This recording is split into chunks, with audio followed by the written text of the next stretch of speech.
دلیل نہیں ہے۔ اگر باطل سے آب حیات بھی برسے تو تب بھی بیت کی شاخ سے پھل حاصل کرنا ممکن نہیں ہے۔ وزیر نے جب بادشاہ کا موقف سنا تو رضامندی کا اظہار کیا کہ بادشاہ جو کہتا ہے ٹھیک ہے، لیکن اگر یہ بادشاہ کی صحبت میں رہتا تو پھر یہ بادشاہ کی طرح ہی نیک دل رحم دل ہو جاتا۔ ابھی چوروں کی جو جڑ تھی وہ اس کے دل میں نہیں لگی تھی، جیسا کہ حدیث پاک کے الفاظ بھی ہیں کہ ہر بچہ فطرت اسلام پر پیدا ہوتا ہے، پھر بعد میں اس کے والدین مجوسی، عیسائی یا کسی اور مذہب کی تربیت اس کے اندر ڈالتے ہیں۔ حضرت نوح علیہ السلام کا بیٹا بڑوں کے ساتھ بیٹھا، اسی لیے خاندان نبوت سے اس کا تعلق ٹوٹ گیا، اور اصحاب کہف کا کتا نیکوں کے ساتھ لگا، اسی لیے نیکوں میں اس کا شمار ہو گیا۔ وزیر کے دلائل سن کر کچھ لوگ وزیر کے دلائل کی طرف مائل ہوئے اور اس کی بات کو سراہا، تو بادشاہ نے پھر اسے مجبوراً وہ نوجوان کو معاف کر دیا۔ الغرض اس جوان کی تربیت بڑے ناز و نعم سے کی گئی، اس کی پڑھائی لکھائی کے لیے ایک علیحدہ استاد وہ مقرر کیا گیا جو اسے آداب سکھائے گا، بادشاہوں کے ساتھ بیٹھنے کا سلیقہ سکھائے گا۔ پھر اس جوان کی تعریف ہر کوئی کرنے لگا۔ ایک وزیر نے بادشاہ کے سامنے اس کی خوبیاں بیان کی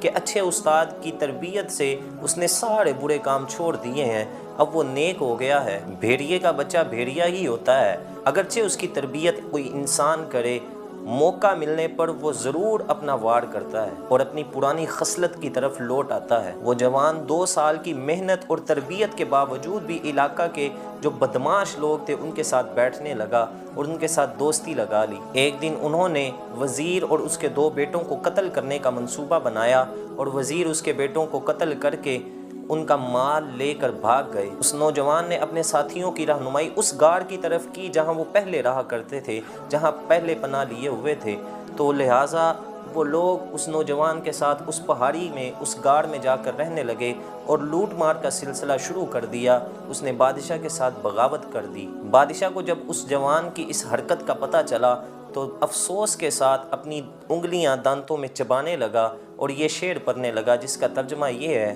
گھٹیا اور زنگ آلود لوہے سے کبھی اچھی تلوار نہیں بن سکتی، اور پڑھنے لکھنے سے کوئی نالائق لائق نہیں بن سکتا۔ بارش کے پانی میں پاکیزگی ہے، اس میں کوئی شک نہیں، لیکن پھول ہمیشہ باغ میں اگتے ہیں، بنجر زمین میں کبھی پھول نہیں اگتا، کیونکہ اس میں وقت ضائع ہوتا ہے۔